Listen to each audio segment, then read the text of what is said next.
Sir जी, capital loss adjustment ये वाला topic नहीं ना किया था? कैपिटल लॉस एडजस्टमेंट वो पिछला क्यों नहीं चलाया?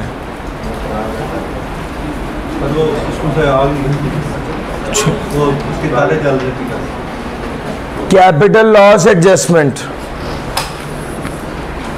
अच्छा जी। स्टोरी ये है यार, इस टॉपिक को समझने के लिए थोड़ी सी अंडरस्टैंडिंग स्टॉक एक्सचेंज की होनी चाहिए। और फिर वही बात है कि यार हर चीज़ के हर एरिया में इतनी ज़्यादा नॉलेज होती है, हमने अपने हिस्से की बातें चुननी होती हैं ताकि हमारा अपना काम निकल जाए। हम सारी एरियाज़ की नॉलेज को इकट्ठा नहीं कर सकते, ना ही सीख सकते हैं। और आर्ट भी यही है कि आप अपनी काम से रिलेटेड नॉलेज इकट्ठी करें। दुनिया में हर तरह की नॉलेज है, किस किस को देखेंगे और क्या क्या समझेंगे। अब देखिएगा, अब मैं आपको टैक्स पढ़ा रहा हूँ, अब इसके अंदर स्टॉक एक्सचेंज की नॉलेज दरकार है। मैं आपको स्टॉक एक्सचेंज की पूरी नॉलेज नहीं दूंगा, थोड़ी सी नॉलेज जिससे हमारा काम हो जाए, हमारा गुजारा हो जाए। लो सर शुरू करते हैं। यार बात यह है कि मैंने अपने एक दोस्त जो कि स्टॉक एक्सचेंज का काम करता था, मैंने उसको फ़ोन करके कहा कि यार मेरे पास एक 25 लाख पड़ा हुआ है, मैं चाहता हूँ कि मैं ना स्टॉक एक्सचेंज में इन्वेस्ट कर लूँ। वो कहने लगा कि यार हाँ आपकी मर्ज़ी है। मैंने कहा यार आप तजर्बेकार आदमी हो, कैसे शेयर ख़रीदने हैं और क्या तरीक़ेकार है और किस तरह इस इन्वेस्टमेंट को लेके चलना है। तो उसने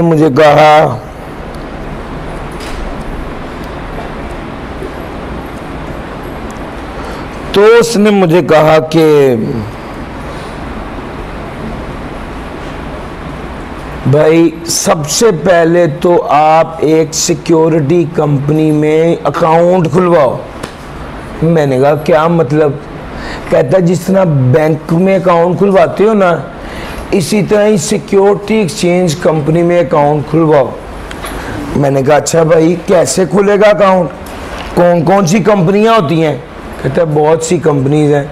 उसने मुझे 2 मशहूर कंपनीज का नाम बताया। एक का नाम था JS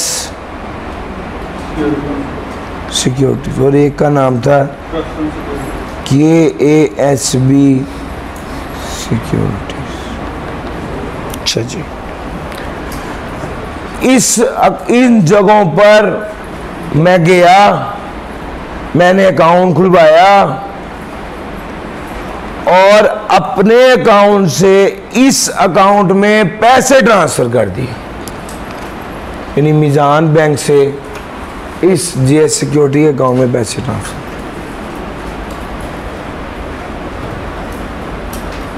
अच्छा जी, अब मैं शेयर ख़रीदना चाहता था। मैं क्या यार कोई टिप्स तो दे, मैं ऐसे ही मुंह उठा के शेयर ख़रीद लूँ कि भाई मीज़ान बैंक जो है मुझे देखने में तो बहुत अच्छा लग रहा है, मैं उसके शेयर ख़रीद लूँ। कहते यार ऐसे नहीं होता, आपको थोड़ी सी वर्किंग करनी पड़ती है। एक गिलास मुझे दे दे डाल के। आपको वर्किंग करनी पड़ती है, थोड़ी सी देखना पड़ेगा कौन सा शेयर ख़रीदें, क्यों ख़रीदें। मैंने कहा मैंने तो सोचा है 25 लाख रुपए के मीज़ान के शेयर ख़रीदें, बाकी अल्लाह वारिस। कहता है ना ना ना, कभी ऐसे नहीं करना। अगर कल को मीज़ान बैंक का रेट गिर गया तो तेरी सारी इन्वेस्टमेंट ज़ाया हो जाएगी। मैंने कहा फिर क्या करूं? कहता है मुख्तलिफ सेक्टर्स में इन्वेस्ट करो। मैंने कहा सेक्टर्स का क्या मतलब है? कहता है यार आप जब वहाँ पर जाओगे ना अपना वेबसाइट पर, तो इंजीनियरिंग सेक्टर में कुछ कंपनियां आ रही होंगी, बैंकिंग सेक्टर में, इंश्योरेंस सेक्टर में, टेक्सटाइल में, सीमेंट सेक्टर, ये मुख्तलिफ सेक्टर्स हैं।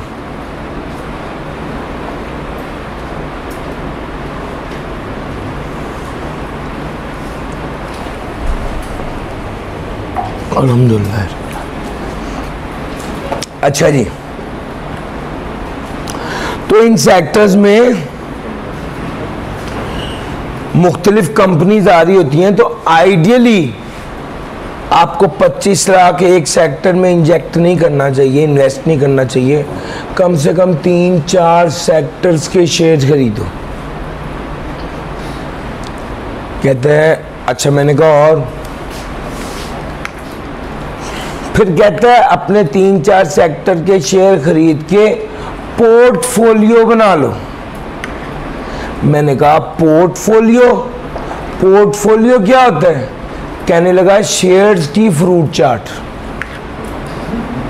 यानी आपकी प्लेट में मुख्तलिफ सेक्टर्स की कंपनी के, या फ्रूट चाट में क्या होता है, मुख्तलिफ फ्रूट ही होते हैं ना। इसी तरह पोर्टफोलियो क्या होता है? शेयर्स जो मुख्तलिफ तरह मुख्तलिफ कंपनियों के शेयर।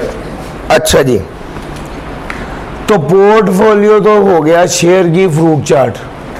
उसने कहा अपना पोर्टफोलियो बनाओ, उसके मुताबिक शेयर खरीदो। तो 2-3 कॉन्सेप्ट बड़े अहम थे जो मैं आपको इम्पार्ट कर पाया। सबसे पहले ये कि स्टॉक एक्सचेंज का काम करने के लिए आपको सिक्योरिटीज कंपनी में अकाउंट खुलवाना पड़ेगा, यस और नो। दूसरे नंबर पे मुख्तलिफ सेक्टर्स होते हैं बिजनेस के हिसाब से, यस और नो। तीसरे नंबर पे पोर्टफोलियो मेंटेन करना होता है। एक ही तरह के शेयर्स नहीं खरीद लेने, एक ही तरह के शेयर नहीं खरीद लेने, बल्कि मुख्तलिफ सेक्टर्स के शेयर खरीदने। इसको कहते हैं पोर्टफोलियो, यस और नो।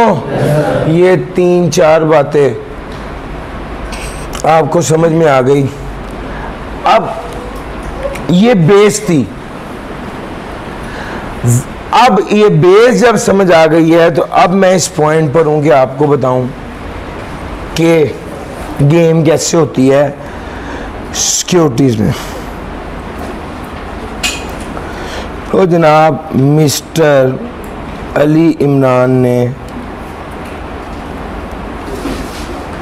कोहाट सीमेंट का शेयर सेल कर दिया 200 रुपये का, और परचेज किया था 150 रुपये का, और 50 का क्या आ गया? गेन आ गया।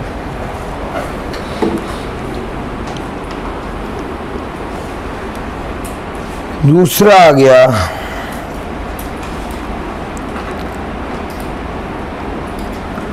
मिस्टर जी, नहीं यार, बंदा तो अली इमरान ही है, कंपनी है लेट से मीज़ान बैंक।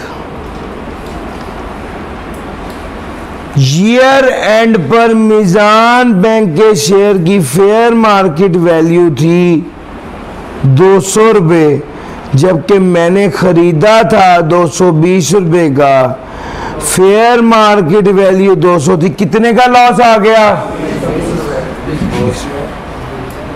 फेयर मार्केट वैल्यू थे भी डिस्पोज नहीं किया, कितने का कैपिटल लॉस आ गया? सर कैपिटल लॉस नहीं आएगा, डिस्पोजल नहीं किया तो कैपिटल लॉस आ ही नहीं सकता। कैपिटल एसेट के डिस्पोजल पे जो गेन होता है उसे कैपिटल गेन कहते हैं। यार मेरी बात पिक कर गए हो? फिर मैं क्या हूं की करा? मैंने कहा फेयर मार्केट वैल्यू तो है 200 और मैंने खरीदा था 220 का, मैंने ये शेयर बेच दिया, 20 का लॉस आ गया। आप मुझे बताओ, अगर मैं ये शेयर ना बेचता, मुझे लॉस ना आता, तो 50 रुपए पर टैक्स देना पड़ता, यस और नो? मैंने जानबूझ के ये शेयर बेचा ताकि लॉस आ जाए और ये लॉस इस गेन के साथ एडजस्ट हो जाए और मुझे 30 रुपए पर टैक्स देना पड़े, और ये शेयर बेचकर 1 महीने के अंदर अंदर दोबारा मीजान बैंक का शेयर खरीद लिया। यार मेरी बात पिक कर रहे हो? तो भैया मैंने सोचा कि ज़रा अपना टैक्स बचाऊं, टैक्स वालों को उल्लू बनाता हूँ। रेट कम हुआ हुआ है, बेच दूंगा, बेचने से जो लॉस आएगा उसको गेन के साथ एडजस्ट कर लूंगा। सर जी मेरा पॉइंट पिक कर गए हैं।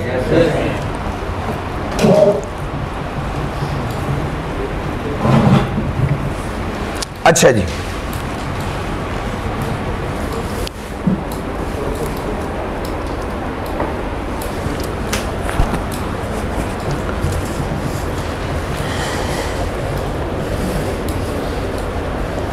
आगे चलूं सर?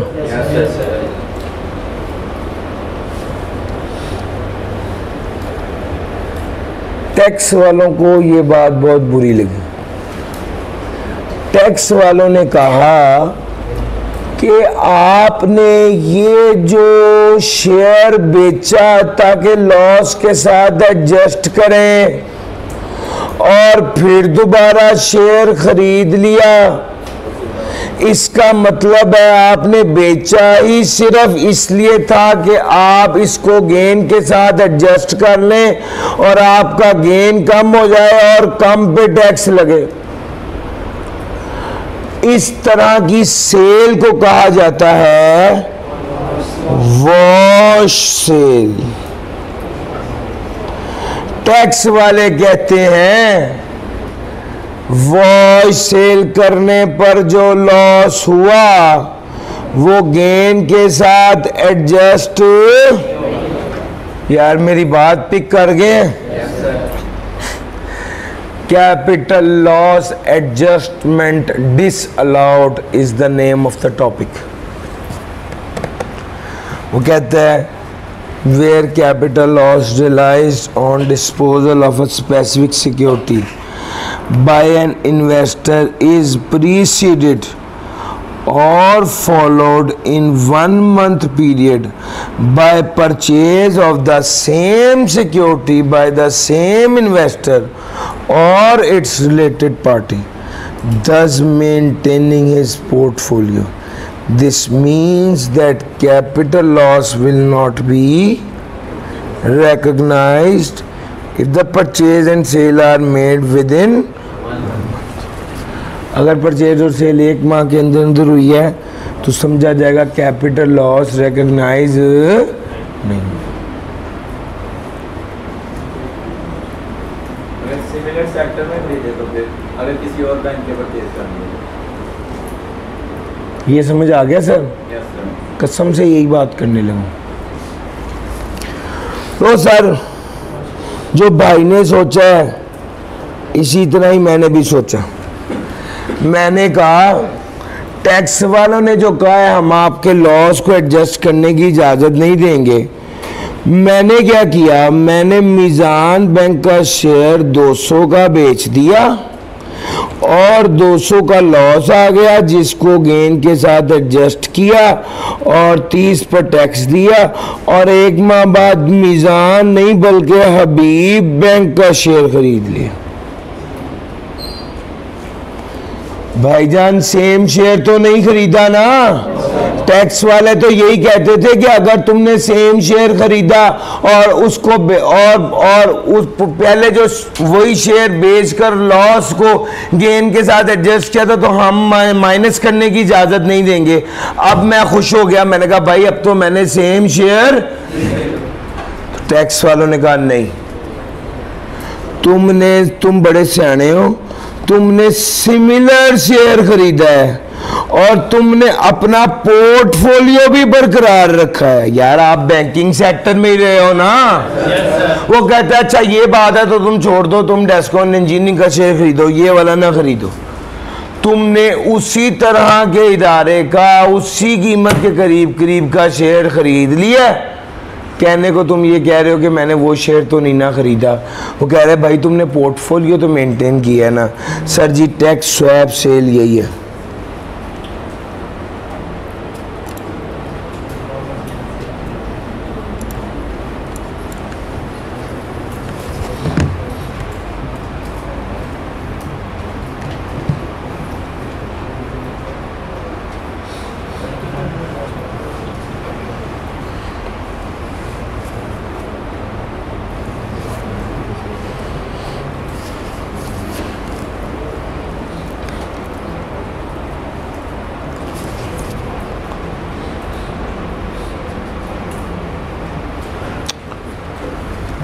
भैया चलें आगे। Yes sir. यार मैंने बातों बातों में wash sale, tax swap sale ये दोनों आपको करवा दी हैं। अब तीसरी बात आ गई क्रॉस ट्रेड की।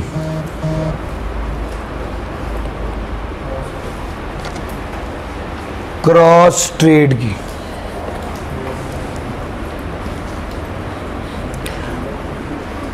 लो यार, एक मेरा अकाउंट था,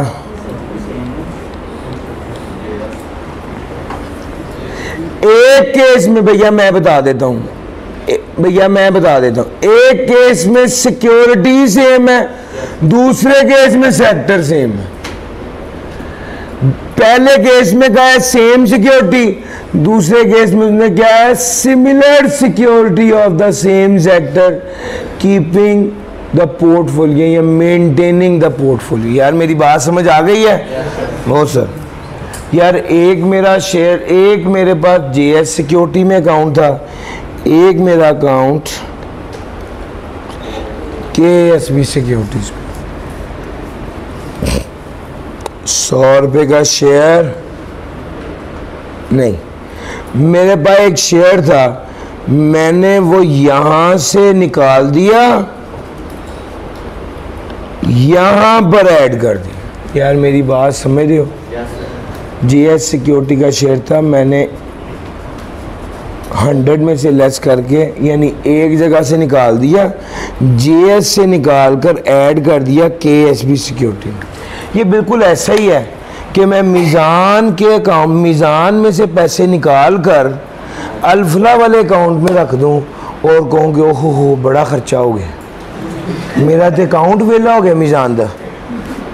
सर जी असल में तो कोई डिस्पोजल बिल्कुल ऐसे ही यहाँ पर आप कहते हैं कि भैया अगर आपने एक जगह से दूसरी जगह सिक्योरिटी को भेजा है अपने ही एक अकाउंट से दूसरे अकाउंट में, तो इसका ये मतलब नहीं है कि ये डिस्पोजल हो गया, इसको डिस्पोजल नहीं सकते। Where an investor maintains account with 2 related brokerage houses and transfers his security from one account to another,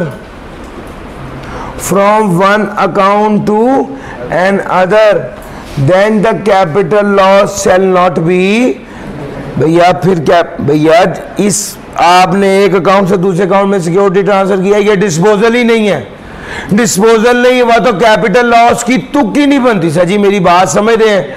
ये बात वो कह रहा है, जरा जल्दी से एक बार ये तीनों पढ़ लें, रीड कर लें।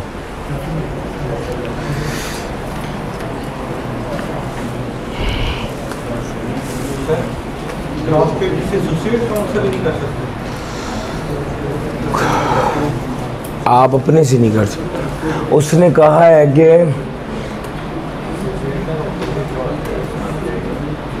अपने अकाउंट की बात करें, एसोसिएट की बात तो नहीं कर रहे, या रिलेटेड ट्रांजैक्शन की बात तो नहीं कर रहे।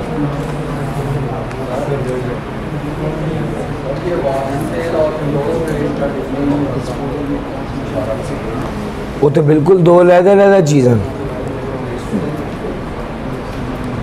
सर आप वॉश सेल एक बार पढ़ें, वॉश सेल और क्रॉस ट्रेड को आप कैसे मिला सकते हो यार?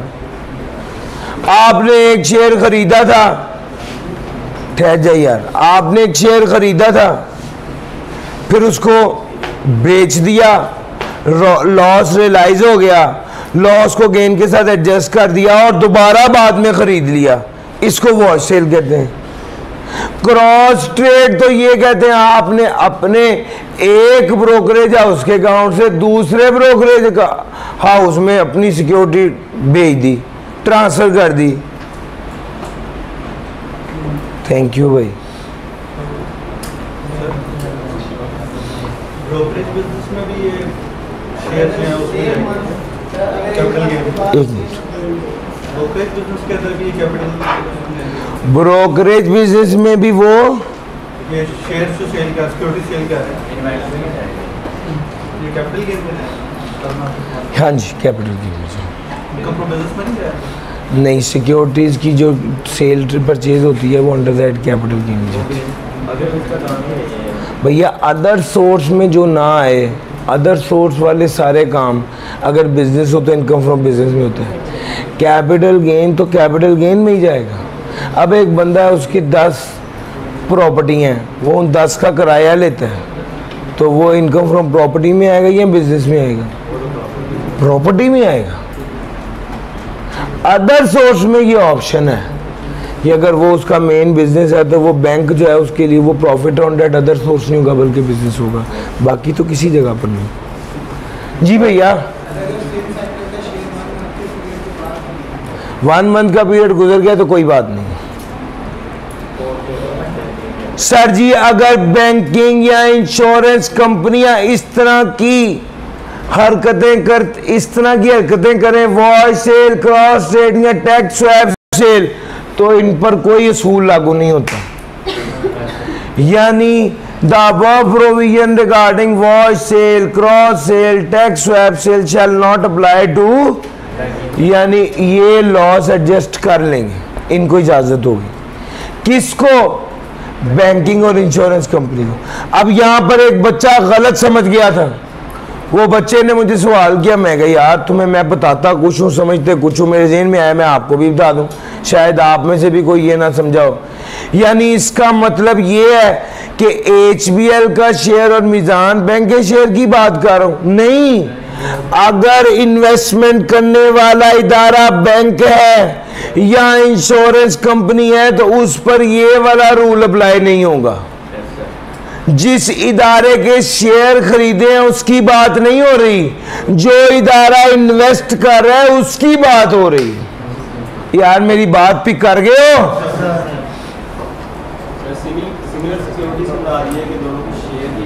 सिमिलर सिक्योरिटी से मुराद मेनली है कि सेक्टर